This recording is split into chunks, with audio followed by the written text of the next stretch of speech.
this is the third attempt at a portrait of Francis. In the 70s, I did a series of one-off silkscreen images of his head from the one silkscreen, that actual calligraphy drawing there. And then I painted that small, fairly intense head, I suppose, I'm not quite sure in the date, 85. There I am actually painting it with Francis.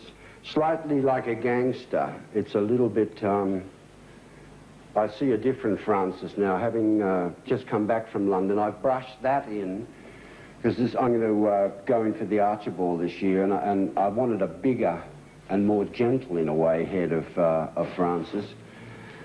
And what I've done is carve it so that by the tiniest alteration, the emotional meaning of the head, and I've got to decide where to actually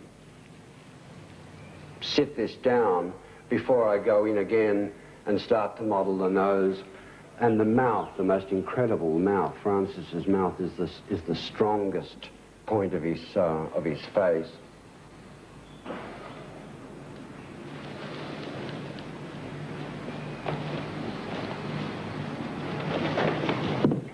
It's at a kind of quite an interesting stage, because once you start distortion, there's no real end to it. That distortion, by its own terms, can just become so wide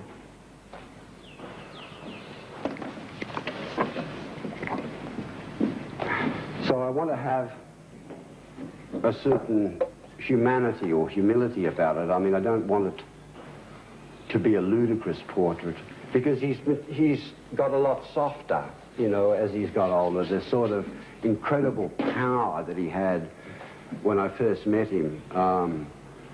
He's mellowed very beautifully, and he's a wonderful man.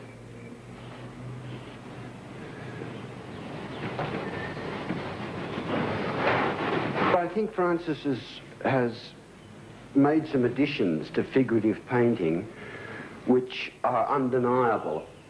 You can't sidestep him, which most people do. I think you've got to embrace it full on. A certain area of speed and a certain attitude to chance and ambiguity that he, in relation to distortion, could risk pictures to get as wide as they could and then correct them just simply by the literal addition of an eye or an ear, that he could pull it all back to so that it isn't just a kind of meaningless or decorative or out of control mess, that it becomes very potent and very poignant.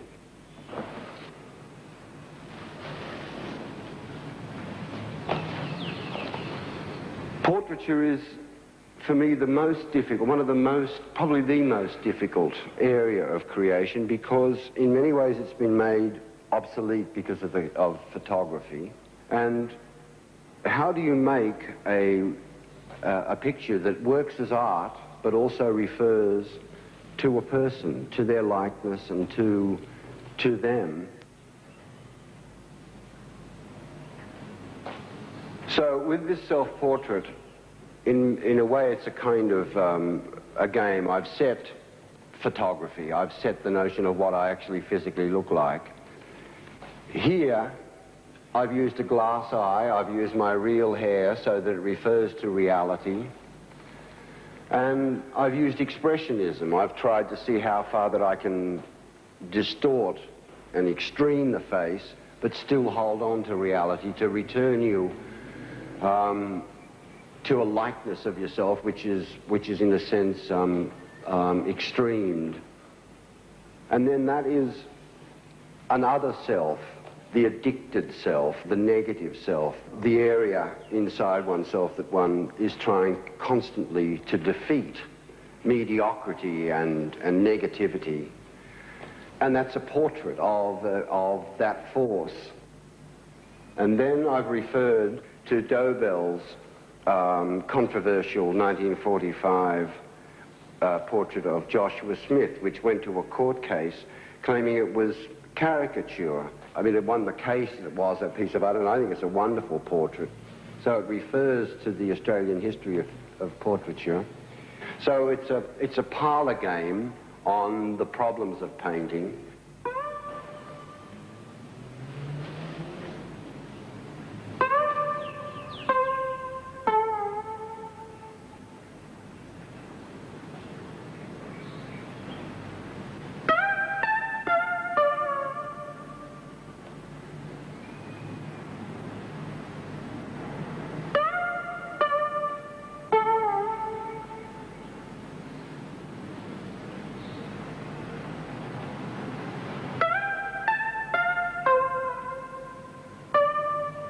In 1980, when I had quite a good friendship with Patrick White, I decided to paint a big portrait of him, and I kicked off with some pencil preliminaries, and then I'd do a brush drawing, which also caught something of his slightly tyrannical sort of character. And we were talking about God and about the notion of is there an afterlife and so on, and Patrick believed that he would come back as something like a headland or a rock. So I painted a portrait of him and then turned it to the side and just pulled it into a landscape. But it works as a portrait. I think of it as a portrait and not just as a sort of interesting painting.